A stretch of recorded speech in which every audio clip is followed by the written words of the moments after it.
Warning: this video contains sequences of flashing lights that may affect viewers who are susceptible to photosensitive epilepsy or other photosensitivities. Nostalgia can be a dangerous thing. Sometimes we remember things better than they actually were. And going back to video games we used to play as kids can often turn into a disappointing experience. This is something that I went through recently. Growing up, I played a bunch of RPGs because those were the games that my dad mainly played. Games like Morrowind, Oblivion, and the Gothic games were staples of my childhood gaming experience. And in 2009, the creators of Gothic, Piranha Bytes, released a new game that was the start of a new trilogy. This marks the beginning of the Risen series. Now, I wouldn't call it a cult classic like the Gothic games, but this game still has a loyal fan base and even content creators producing content for the game in 2026. Now, Risen was a big game in my childhood. I remember playing the game so much, and I could even remember some of the locations even after not playing the game for nearly 10 years. Now, as I mentioned earlier, sometimes the memories we have are better than reality. So let's see if Risen is still one of my favorite RPGs of all time, or if things changed in the last 17 years. Hi, I'm Nik Von Crait, and welcome to the best RPG.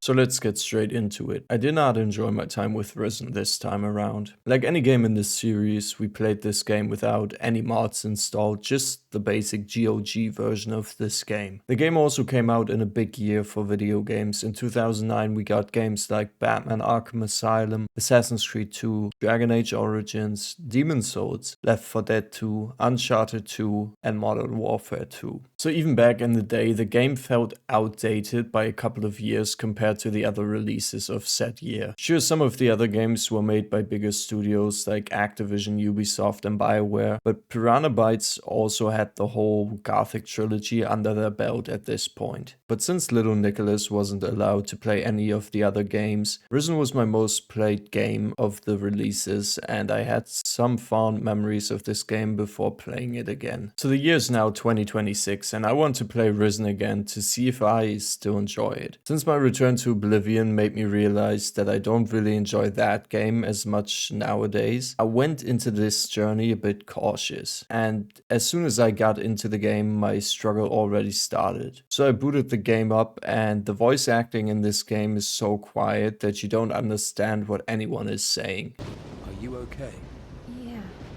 Yeah. But I think I drank half the ocean. Do you remember much about what happened? Just that strange man from the Inquisition. And the storm. He sailed us straight into it.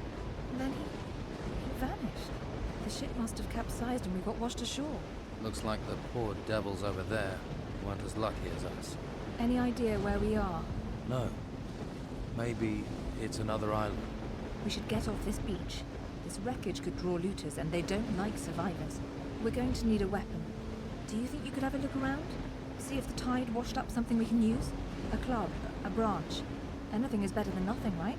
I'll stay here and keep an eye out for other survivors. The ambient sounds are just way too loud, and since the island this game takes place on has a lot of storms, there are constant sounds of lightning and thunder which becomes so annoying. But unfortunately it doesn't stop at the sounds, since the lightning also comes with flashing lights, and the combination makes it so unpleasant to play the game and actually gave me a headache while playing the game. Now there are ways to go around this. One is by sleeping until the morning, where the weather would technically stop, but only for a little while until it starts again. And the other help would be to use console commands to change the weather every time, but that just ends up feeling like a chore. Ignoring the weather, I do like the map design since it is more of a small open world, and it actually looks pretty good when it's not storming the whole time. The map isn't full of unnecessary filler content like many open world RPGs are. Most of the locations in this game are actually part of the main story of the game. Which, speaking of, let's talk a bit about the story. I don't think the story is anything special, and I always thought the ending was also quite disappointing, especially the final boss fight of the game. Now you get stranded on the island as the ship you are on gets destroyed by a tide Titan. And this is where the story starts. From here on out, you meet another survivor called Sarah and explore the island until finding a house where you drop off Sarah and head out on your own. From here, you get to choose between 3 different factions, and picking any of them doesn't really make a difference since you always end up in the same place every time. It just influences your play style and what you can learn a little bit. And everything leads to you taking out the Fire Titan that gets set free by Mendoza, who's the man that the ship in the intro belongs to. I did quit playing the game before even getting to this part, but watching it on YouTube was enough for me this time around. I remembered that even young me didn't like this fight, so I knew it wasn't going to be enjoyable for me now. One thing I like about the game is the fact that if you kill an enemy in an area, they stay dead, so you can traverse the world without having to worry about wolves respawning every time you go through an area. On the other hand, this also limits the amount of experience you get in a playthrough since it keeps you from farming for experience points. Now, the way leveling works in this game is pretty interesting since you get learning points that you can't just spend in a menu. Instead, you need to find a teacher in the world who teaches you in specific skills. I think this isn't a bad way to handle leveling up, but I wish that it would be simpler to find which people can teach you what skills without looking up a guide. Okay, let me address the elephant in the room now. Risen's combat, the main reason I quit my playthrough of the game. Wait a second and hear me out before coming after me in the comments. I do not like Risen's combat. I know it's not because it's hard at the start and I have to learn it. Even when you have better weapons and higher levels in the combat skills, I still think it's some of the jankiest combat I've ever played in a video game. Just feels so janky and not fluid at all. Movement feels awkward and the lock-on here kind of becomes a problem, just like in Kingdom Come Deliverance, since if there are too many enemies on screen, it's hard to lock onto the one that you want to fight. I also tried playing the game with a controller and keyboard and mouse just to see if the problem was in the tech I was using. But no, it is just the combat of the game. It just doesn't feel good to play in 2026. And I know this will probably be my most controversial take of this whole video, but I hope you guys can see where I'm coming from. I mean, it's not like I struggle with challenging combat. I play so many Souls-likes, and I also play Kingdom Come Deliverance, which took the way that combat worked in these games and improved it a good bit. Or maybe I'm just getting old and I don't have it in me anymore. Here's the thing though, I have figured out that Risen isn't one of my favorite RPGs anymore, but I won't be the one telling you not to play the game. This is definitely worth a look if you like the gothic games and are looking for a short but sweet RPG adventure. Risen isn't a 50-hour plus RPG. According to How Long to Beat, you probably are going to spend around 30 hours in the game if you're looking to play through the story. The game is also available on pretty much every device nowadays, so you could get it on your Switch too and play it on the go, or play it on your couch on your home console. Now, I don't know about the console side, but on PC, Risen is on sale on Steam and GOG on a regular basis, so keep a lookout for that, since it usually costs somewhere between $2 to $5 when it's on sale. And for that cheap, you can check the game out for yourselves. Now, if you've checked out the game, let me know what you guys think of the game in the comments below, and if you enjoyed this video and want to join me on my journey of finding my favorite RPG of all time, be sure to hit that subscribe button. And I will see you in the next episode of The Best RPG. Until then, have a beautiful rest of your day, and I'm out. Peace!